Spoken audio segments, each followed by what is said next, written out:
Hey friends, this is Last Moment Tuitions. मेरा नाम रौनक है and this is Python programming tutorials playlist. So इसमें हम आज सीखेंगे असाइनमेंट ऑपरेटर्स. सो मैंने जब जैसे ही बेसिक्स कवर किए मैंने सोचा कि हम कंडीशनल स्टेटमेंट्स और लूपिंग स्टेटमेंट्स की ओर मुड़ेंगे. असाइनमेंट ऑपरेटर्स को कवर करते हैं क्योंकि ऑपरेटर्स बहुत ही इंपॉर्टेंट है. ऑपरेटर्स की मदद से ही स्टेटमेंट्स का क्रिएशन किया जा सकता है. सो ऑपरेटर रहता क्या है? ऑपरेटर एक कंडीशन को इवेलुएट करता है जो लेफ्ट एंड राइट के साथ उसका कंपैरिजन और इक्वल टू और वो सब किया जा सकता है. अभी अपने बेसिक ऑपरेटर्स मैथमेटिक्स में देखे रहेंगे जो है लेसर देन, ग्रेटर देन और इक्वल टू. तो ये बेसिक है और हमारे पास बहुत सारे ऑपरेटर्स हैं जो इसमें है पाइथन प्रोग्रामिंग लैंग्वेज में. और हम उन बेसिक ऑपरेटर्स देखेंगे और उन ऑपरेटर्स के ऊपर ही हम सीखेंगे कि हम कैसे स्टेटमेंट्स का इवेल्युएशन कर सकते हैं. सो पहले हम शुरुआत करते हैं सबसे बेसिक ऑपरेटर से.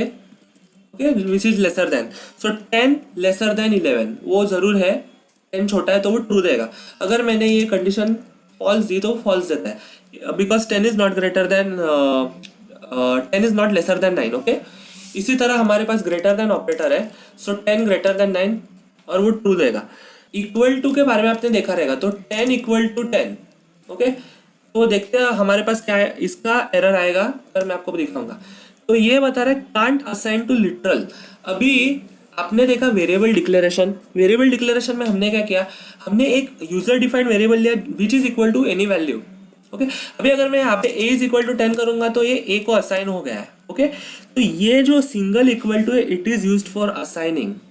ओके, ये इक्वल टू ऑपरेटर का काम नहीं करता है. मैथमेटिकली इक्वल टू ऑपरेटर है वो बहुत बराबर है. ओके, पर प्रोग्रामिंग में उसका ट्रांसलेशन एक अलग अलग डायरेक्शन से दिया जाता है. तो अब कैसे देंगे? तो अभी उसने क्या किया, जब भी मैंने कहा 10 इक्वल टू 10 उसने इस 10 को यूजर डिफाइंड वेरिएबल समझा. पर यूजर डिफाइंड वेरिएबल हमेशा स्ट्रिंग होना चाहिए, ये तो आपको पता ही होगा. तो ये एक कैरेक्टर स्ट्रिंग नहीं था. उसने इस इंटीजर पे इस इंटीजर को जोड़ने की कोशिश की और उसने एरर दिया. अभी ये एरर को ओवरकम कैसे करेंगे? तो 2 इक्वल टू से.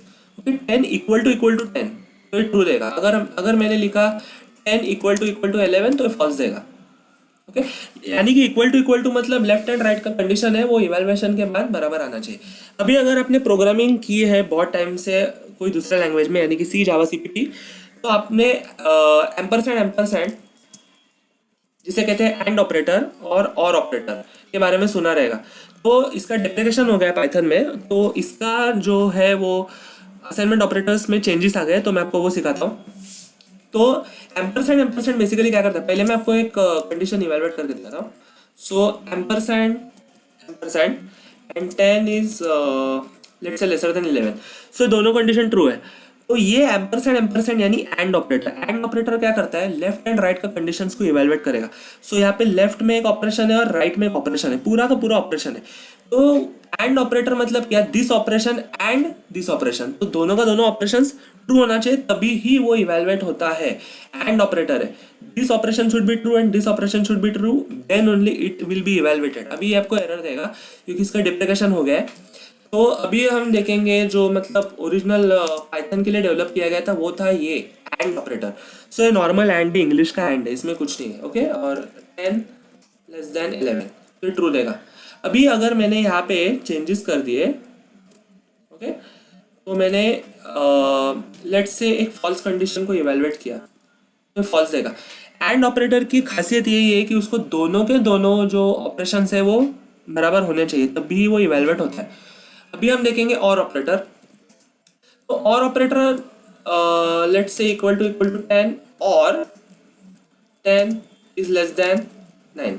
तो ये कंडीशन फॉल्स है. अभी ये और ऑपरेटर है तो ये इनवैलिड सिंटैक्स बता रहा है क्योंकि डिप्रिकेशन.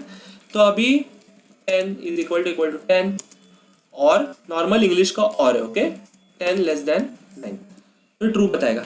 क्यों? क्योंकि इसमें से एक कंडीशन ट्रू है. अभी ये क्या करेगा, ये ट्रू एंड फॉल्स इसके ऊपर देखता है कि ऑपरेशन 1 और ऑपरेशन 2, तो दोनों में से एक ऑपरेशन ट्रू रहेगा तो वो ट्रू देगा. ओके, दोनों फॉल्स रहेंगे तो फॉल्स देगा और दोनों ट्रू रहेंगे तो ट्रू देगा. ओके, दैट इज और ऑपरेटर. सो एंड और देखा आपने. अभी और दो असाइनमेंट ऑपरेटर्स है जिसके बारे में आपको मैं बताना चाहूँगा, वो है इज और इन, जो लूप्स में बहुत यूज किए जाते हैं. सो हम पहले देखेंगे इज. So 10 is 10. ओके, मतलब 10 is equal to 10, okay, is, तो वो ये इज ऑपरेटर है। और left and right should be exactly same, okay. So 100 is अगर मैंने कहा 10 तो फॉल्स देगा, ओके। 100, oops, 100 is 100, okay. तो ये था इज ऑपरेटर। अभी हम देखेंगे इन ऑपरेटर। तो इन ऑपरेटर क्या करेगा, अभी समझ लीजिए मेरे पास एक स्ट्रिंग है, so let's say A is equal to L M T, okay. अभी ए मेरे ए यूजर डिफाइंड वेरिएबल में एल एम टी है। अभी एल एम टी में से अभी इन ऑपरेटर का मैं आपको इस्तेमाल करके दिखाता हूँ। So let's say L, okay, L in A, तो ये ट्रू देगा। क्यों? क्योंकि एल एम टी में एल है, तो उसने क्या किया, इस स्ट्रिंग एल को इस ए के अंदर ढूंढा और उसने ट्रू बताया। अभी अगर मैंने यहाँ पे कह दिया डब्ल्यू इन ए, वो जरूर फॉल्स देगा, ओके। सो ये थे कुछ बेसिक असाइनमेंट ऑपरेटर्स। इन ऑपरेटर्स को अच्छी तरह से कीजिए क्योंकि इसका इस्तेमाल बहुत ही ज़्यादा किया जाता है, ओके। अभी आज के ट्यूटोरियल के लिए बस इतना ही। आगे के ट्यूटोरियल में हम सीखेंगे कंडीशनल स्टेटमेंट्स और लूपिंग स्टेटमेंट्स, और वो बहुत इंपॉर्टेंट है। तो ये कोर बेसिक्स में ये सब कवर किया जाएगा, ओके। सो आगे बहुत ट्यूटोरियल्स आने वाले हैं। चैनल को ज़रूर सब्सक्राइब कीजिए अगर आपने अभी तक किया नहीं है, और अपने कुछ दोस्तों को ये ट्यूटोरियल्स रेफ़र कीजिए जो लास्ट मोमेंट पे पढ़ना पसंद करते हैं, ओके। और thank you for watching, good bye.